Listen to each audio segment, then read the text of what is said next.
Ice cream వల్లే తేజుకి effect అయ్యిందంటే accept చేస్తారా? నేను ఏది యాక్సెప్ట్ చేయను ఫస్ట్ ఆఫ్ ఆల్. ఎందుకంటే ఇదంతా జనాల పర్సెప్షన్. ఎవరికి నా అవసరం, నా ఏజ్, నా టైం, నా ఇన్నసెన్స్ తెలీదు. నీకు 21 years ఉండంగా నువ్వు ఫస్ట్ మూవీ మహేష్ బాబు, వెంకటేష్, సమంత ఎంత పెద్ద క్రూతో చేసావు. Second movie heart attack, Spain కి వెళ్ళి షూట్ చేశాను. Third movie Kerintha. Fourth movie Ram Gopal Varma నిన్ను యాక్ట్రెస్ చేస్తాడంటే చిన్నప్పటి నుంచి రంగీలా గింగిలా చూసిన అమ్మాయిని నేను నా లైఫ్ మారిపోతుంది అనుకుంటానా అనుకున్నా. అది ఇలా మారుతుంది అనుకోలేదు. కానీ good or bad it was an experience for me. And Ram Gopal Varma లాంటి మనిషితో పనిచేసి ఇంకా ఇన్ని సంవత్సరాలు నేను సర్వైవ్ అవుతున్నానంటే అది నా టాలెంట్ అనే చెప్పుకోవాలి. అండ్ ఆయన he was a genius at one point of time. ఇప్పుడు ఎవరు ఒప్పుకోరేమో because of whatever is happening. Social media అని కాదు, ఆయనే మారిపోయారు. ఆయన పర్సనాలిటీగా ఎవరికి తెలియనప్పుడు, డైరెక్టర్ గా తెలిసినప్పుడు ఎవ్రీబడి రెస్పెక్టెడ్ హిమ్. ఇప్పుడు ఆయన పర్సనాలిటీ బయటకు రాగానే nobody is respecting the work he's done, but his work is still the best work that there is. రక్త చరిత్ర, కొన్ని మూవీస్, శివ నీ పేరు సో శివ ఇప్పటికీ their legendary movies. You fail అయినందుకు ఆర్టిస్ట్ అసలు యూజ్లెస్ అని అనుకోవడం తప్పు. నేనేమంటానంటే ఒకప్పుడు సక్సెస్ఫుల్ అయ్యాడు. అదే తేజస్వి 30 ఏళ్ల క్రితం పుట్టుండి రామ్ గోపాల్ వర్మతో పనిచేసి ఉంటే it would be a different story. నేను నవదీప్ ఇద్దరం వెళ్ళి we believed in him, we worked, didn't work out. Okay, కానీ నిజం చెప్పాలంటే నాకు నన్ను జడ్జ్ చేయడానికి 90% దట్ వాజ్ ద రీజన్. ఎందుకంటే ఆయన ఒక ఇది రిలీజ్ చేశాను, నేను సినిమాలో న్యూడ్ అయ్యానని. ఒకవేళ సినిమాలో న్యూడ్ అయినా థియేటర్లో వేయలేం కదా, సెన్సార్ కదా. జనాలకి న్యూడిటీ, బట్టలు తిప్పేస్తున్నావు ఇట్లాంటివి చెప్తూ సో ఇది రామ్ గోపాల్ వర్మ చిన్నప్పుడే క్యాచ్ చేశాడు. ఆయన ఏం చేశాడు, ఆయనకి జనాలను ఎలా షేక్ చేయాలో తెలుసు, ఆయన షేక్ చేశాడు. నన్ను మధ్యలో పెట్టుకుని షేక్ చేసినందుకు వల్ల నేను యాజ్ అ పర్సనాలిటీ నేను ఈ రోజు ఇంత స్ట్రాంగ్ అయ్యానంటే నేను చిన్నప్పుడే అది ఎదుర్కోవడం వల్ల.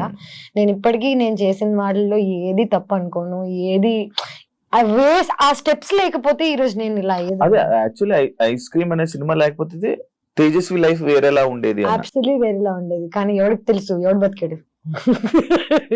ఊకే జనాలు స్టేడియం బయట కూర్చొని అలా కొట్టకుండా ఇలా కొట్టుంటే ఇప్పుడు మ్యాచ్ గెలిచే వాళ్ళని ఇలా 100 చెప్తాడు. షూ తీసుకుని ఆడుతున్నోడికి తెలుస్తుంది. నేను చిన్నప్పుడు ఆ డెసిషన్స్ ఎందుకు తీసుకున్నాను, నేను ఎందుకు ఇప్పుడు ఈ లెవెల్లో ఉన్నా, ఈ అమ్మాయి అలా చేసి ఉండకూడుతుంది, అలా 100 చెప్తారు. కానీ నాకు ఇంట్లో కూర్చొని చెప్పే వాళ్ళు ఎవరు లేరు కదా. నా డెసిషన్స్ అన్ని నేనే తీసుకున్నాను. అండ్ నేనే దానికి సక్సెస్ వచ్చినా నేనే అనుభవిస్తా, బ్యాడ్ నేమ్ వచ్చినా నేనే అనుభవిస్తా. ఏదైనా single handed. Ganesh first time కదా బికినీ వేసుకోవడం? ఎందుకు ట్రై చేయాలనిపించింది మీకు? ట్రై చేయాలని కాదు, నిజం చెప్పాలంటే ఇప్పుడు దాకా నువ్వే అంటున్నావు నన్ను యాక్సెప్ట్ చేయట్లేదు, బాయ్ ఫ్రెండ్స్ యాక్సెప్ట్ చేయట్లేదు. నిజం చెప్పాలంటే నేను 5 ఏళ్ల క్రితం ఇదే సినిమా ఐస్ క్రీమ్ సినిమాలో షార్ట్స్ వేసుకుని ఆ షార్ట్స్ తీసినందుకు షార్ట్స్ తీయడం అంటే చూపి నీకెందుకు చూసావా, ఇలాంటి ఆడియన్స్ కోసమే వాళ్ళని షార్ట్స్ పెట్టింది. సో నేను యాక్చువల్లీ ఎప్పుడు ఎక్స్పోజ్ చేద్దామనో, ఎక్స్పోజ్ చేస్తే నాకు డబ్బులు వస్తాయి, రోల్స్ వస్తాయి, లేకపోతే నేను ఒక లెవెల్కి వెళ్ళిపోతాను ఎక్స్పోజ్ చేస్తే అని ఎప్పుడు చేయలేదు. నేను ఎప్పుడు నాకు నచ్చింది పని డబ్బుల కోసం అనే థాట్ లో తప్ప ఎప్పుడు ఇంకా ఐ డెంట్ థింక్ బియాండ్. ఇవన్నీ తర్వాత నేను ట్రావెల్ చేసా, నేను థైలాండ్ లో ఉన్నా. నాకు ఫైనలీ బికినీలో నేను కంఫర్టబుల్ అయ్యా. తెలుగు అమ్మాయిని అయ్యుండి షార్ట్స్ వేసుకోవడానికి సిగ్గుపడేదాన్ని. There was a time where I used to feel shy. ఎందుకంటే ఇండియాలో మన షార్ట్స్ వేసుకుని బయటకు వెళ్తే అంత కంఫర్టబుల్ ఉండదు. అదే నువ్వు చుట్టుపక్కల అందరూ 100 మంది బికినీలు వేసుకుని తిరుగుతుంటే నువ్వు కంఫర్టబుల్ ఫీల్ అవుతావు. ఎగ్జాక్ట్లీ. సో 5 ఏళ్ళు 6 ఏళ్ల క్రితం ఫస్ట్ టైం నేను బికినీ వేసుకున్నాను శివ. మాల్దీవ్స్ లో వేసుకున్నాను, థైలాండ్ లో వేసుకున్నాను. నాకే ఒక తెలుగు అమ్మాయిగా అలాంటి బాడీ ఉండడం, నేను బికినీలో అందంగా ఉండడం ఫైనలీ యాక్సెప్ట్ చేశాను నన్ను నేను. ఇప్పుడేంటి 33 ఏళ్ళు నాకు. అండ్ ఇప్పుడు ఆల్రెడీ నాకు నన్ను అనాల్సినవన్నీ అనుకున్నారు, వాట్ ఎవర్ ఈస్ ఫైన్. ఇప్పుడు ఏంటంటే నా బాడీ నాకు నచ్చుతుంది. I want to expose because I look fit. 5 ఏళ్ల క్రితం ఐ వాజంట్. 5 ఏళ్ల క్రితం నన్ను బికినీ వేసుకోమంటే నేను వేసుకునేదాన్ని కాదు. ఇప్పుడు నేను కష్టపడ్డాను, జిమ్కి వెళ్ళాను, నా బాడీ కత్తిలాగుంది, అన్ని నాకు తెలుసు. ఇప్పుడు this is the time to wear it. ఇవన్నీ కాకుండా I might never wear it again. ఇంకా నేను మళ్ళీ ఇదే జోన్ లోకి వెళ్ళిపోయి ఎక్స్పోజింగ్ చేస్తానని కూడా అనట్లేదు. నాకు ఒక ఆపర్చునిటీ వచ్చినప్పుడు యాజ్ అన్ యాక్టర్ నేను ఇది వేసుకోవాలని వేసుకోలేదు, నా సరదా కోసం వేసుకోలేదు, బికినీ వేసుకుని ఇన్స్టాగ్రామ్ లో ఫోటోలు పెట్టలేదు. నేను ఒక షోలో when it was necessary.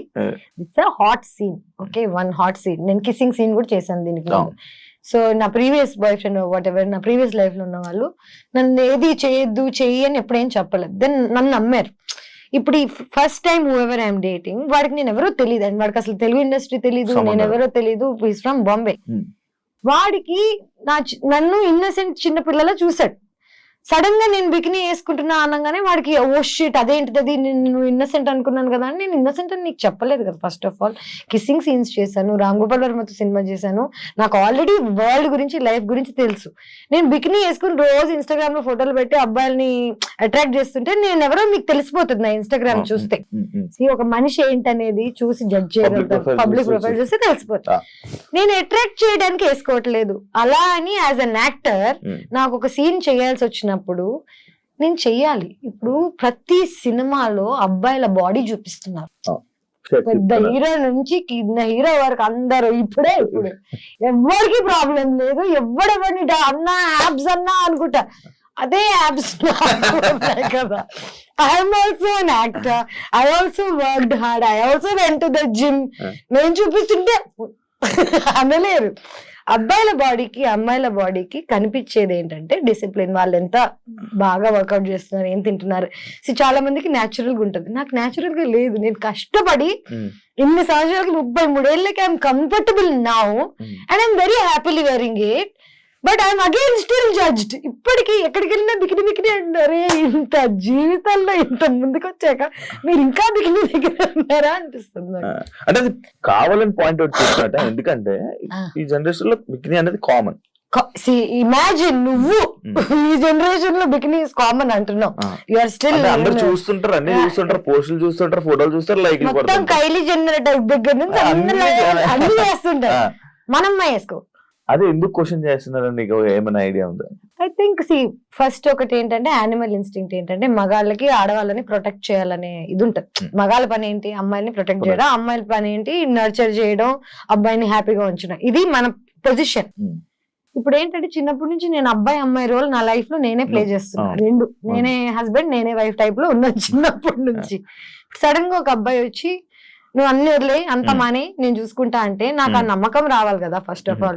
ఇంకోటి I really don't want to wear a bikini ever again. I don't want to, అంటే నా ఇంటెన్షన్ కాదు. నేను రోజు వెళ్ళి నా ఇంటెన్షనే కాదు బికినీ వేసుకోవడం. And this is probably the only time I will be wearing a bikini. And I see నా 2 కిస్ సీన్స్ ఉంటాయి, కమిట్మెంట్ లో ఒకటి ఉంటుంది, అది ఎవరు చూడలేదు, సినిమా సరిగ్గా రాలేదు బయటకు కాబట్టి.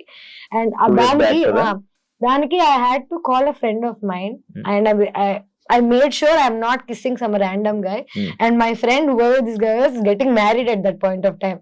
Na chudra neeto aithe I can comfortably do it. నాకు తెలుసు you won't take it in a wrong way type లో ఎక్స్ప్లెయిన్ చేసి నేను ఏది చేస్తున్నా నేను కంఫర్టబుల్ గా ఉన్నానా లేదా అనేది మోస్ట్ ఇంపార్టెంట్. నేనే అన్కంఫర్టబుల్ గా ఉంటా కిస్సింగ్ సీన్స్ లో కానీ ఎక్స్పోజింగ్ సీన్స్ లో కానీ. ఎందుకంటే షూట్ చేసేటప్పుడు మన సెట్ లో or whatever they are not used to this.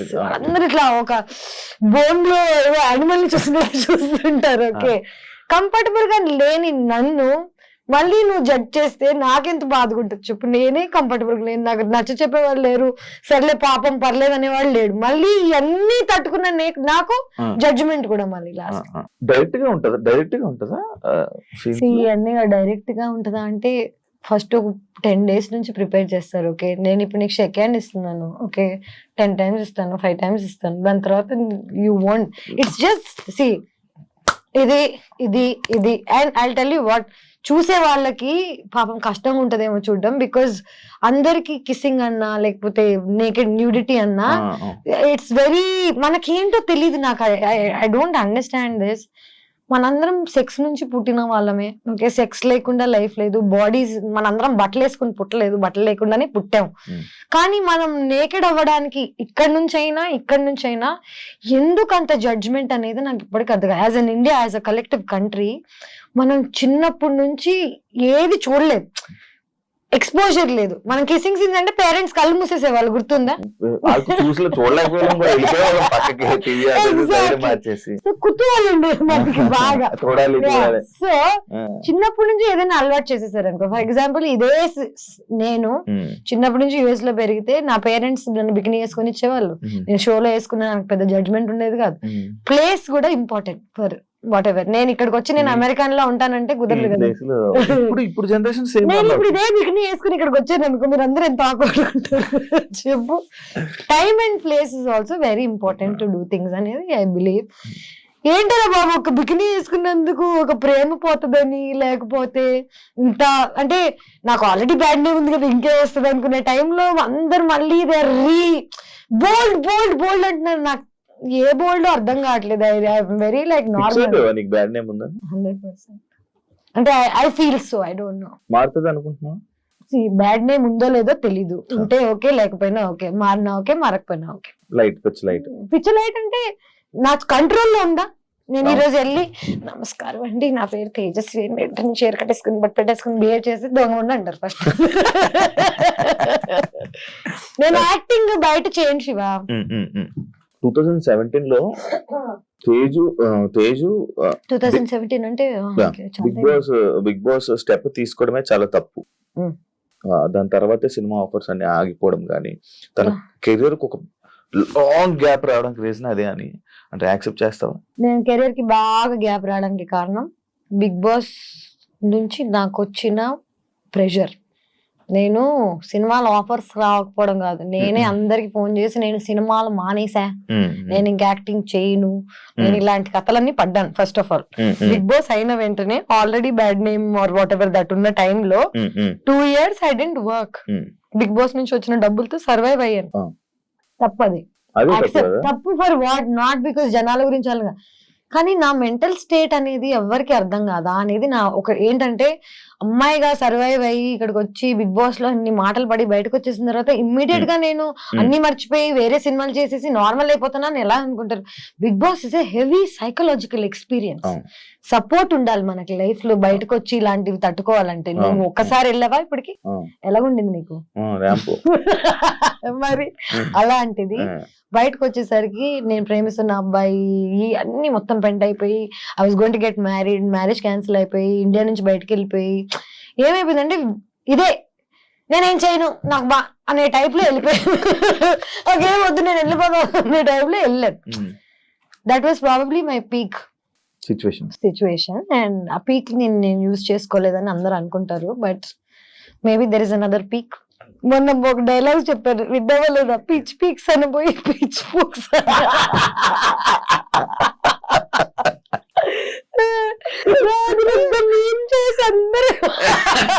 నేను దాట్ ఇన్నోసెంట్ రే, లైక్ చిన్నప్పుడు నేను పిచ్ పీక్స్ అనబోయి సంథింగ్ ఎల్స్. అంటే ఇప్పుడు ఈ మాట నాకు అదే కదా, ఫ్రెండ్స్ తోకి కెమెరా ముందుకి బిగ్ బాస్ లోకి సినిమాలోకి పెద్ద డిఫరెన్స్ ఏమి, same person everywhere. Main issue ఏంటంటే, ఇప్పుడు నేను ఈ మాట అనేసాను, ఒక మాట బూత్ మాట్లాడేసాను, ఒక తప్పు అనేసాను అనుకో అని అనుకోను నేను. నాకు ఆ ఫీలింగ్ అనేది లేదు, ఎందుకంటే నేను ఏదన్నా తప్పు చేస్తున్నానని చేయట్లేదు కదా. ఇప్పుడు నిన్ను ప్లాన్ చేసి ప్లాట్ చేసి నిన్ను ఏదైనా అందామని అనుకుని అన్నాను అనుకో, అది తప్పు.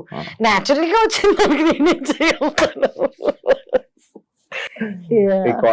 ఇవన్నీ మనకు అలవాటే. కాంట్రవర్సీ అది any publicity is publicity. Okay, people are good or bad, bad stays longer. Let me tell you this, I studied journalism, I know what is what. మనం చూసేదంతా నిజం కాదు అని నాకు చిన్నప్పుడు సబ్జెక్ట్ లోనే అర్థమైపోయింది. ఇప్పుడు నేను చూసేదంతా నిజం కానప్పుడు, నేను ఆల్రెడీ ఈ ఫీల్డ్ లో వచ్చినప్పుడు జనాలు నా గురించి ఏమనుకుంటున్నారని నన్ను పర్సనల్ గా కలిసి నాతో జర్నీ చేసి నాతో టైం స్పెండ్ చేసి నేనేంటి అనే జడ్జ్మెంట్ నువ్వు నాకు ఇస్తే నేను వింటా. నేను నన్ను టీవీలో చూసి నన్ను ఎక్కడో ఒక నువ్వు తమ్నేల్ చూసి నా లైఫ్ ను జడ్జ్ చేస్తా అంటే నీకు అసలు ఇన్ఫర్మేషన్ లేదు కదా. ఇన్ఫర్మేషన్ లేకుండా జడ్జ్ ఎలా చేస్తారా బాబు? దాని గురించి కూడా ఉంది, ఆ పాయింట్ కూడా ఉంది. మన ఫిల్మ్ ఇండస్ట్రీలో, తెలుగు ఫిల్మ్ ఇండస్ట్రీలో కమిట్మెంట్స్ అనేది ఒక పెద్ద, Telugu film industry world industry అంటేనే ఇది, అమ్మాయిలు అంటేనే ఒక బికినీ వేసుకుందంటే 100% ఈజీ. నీకు అలాంటి సిచ్యువేషన్ కమిట్మెంట్స్ నిన్ను అడిగారా ఎవరైనా? నన్ను కమిట్మెంట్స్ అడగలేదు కానీ కమిట్మెంట్ అడగడం వల్ల క్యాన్సిల్ అయిపోయిన ప్రాజెక్ట్స్ ఏమైనా ఉన్నాయి?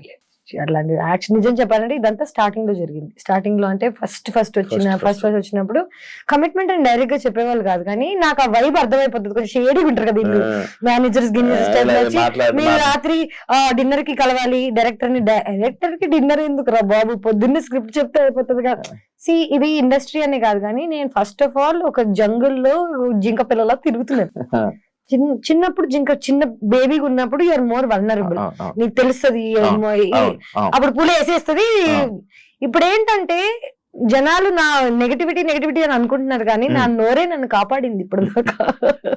లిటరలీ ఇప్పుడు ఎవరైనా నన్ను కమిట్మెంట్ అడగాలంటే చుచ్చిపోసుకోవాలి. సో నన్ను నేను ప్రొటెక్ట్ చేసుకోవడానికి I think I got this personality. Commitments అనేవి ఇక్కడే కాదు, వరల్డ్ లో ఎక్కడికి వెళ్ళినా ఎవడో ఒకటి నీ దగ్గర నుంచి ఏదో ఒకటి కొట్టేద్దాం అనుకుంటాడు. డబ్బులైనా, నీ ఆస్తి అయినా, నీ ఒళ్ళైనా నిన్ను నువ్వు కాపాడుకోవడం నీ రెస్పాన్సిబిలిటీ తప్ప ఇంకెవరిది కాదు. యాక్చువల్లీ నువ్వు ఇందాక అన్న పాయింట్ నాకు ఒక క్వశ్చన్ ఉంది. అడుగు. కమిట్మెంట్స్ ఇంతకీ నిన్న ఎవరైనా కమిట్మెంట్ అడిగారా శివ? అడిగితే బాగుంది వెళ్ళిపోతుంది.